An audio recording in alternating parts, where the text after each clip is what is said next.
Hey everyone! Today, we're diving into the Border Intersection tool in MAPOG, a powerful feature to find overlapping boundaries between different areas. First, head over to story.mapog.com and open your existing map or create a new one. Give it a proper name and description. For this demo, I've added datasets of few administrative boundaries, and I want to find where they intersect. Watch our tutorial on Add Data.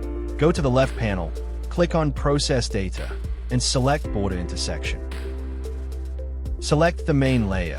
I'm selecting CD block as my main layer and CD block attribute as the main attribute. At last, select the attribute of your choice on which you want to have border intersection. Click Submit, and MAPOG will instantly highlight the intersecting zones. These are areas where both boundaries overlap.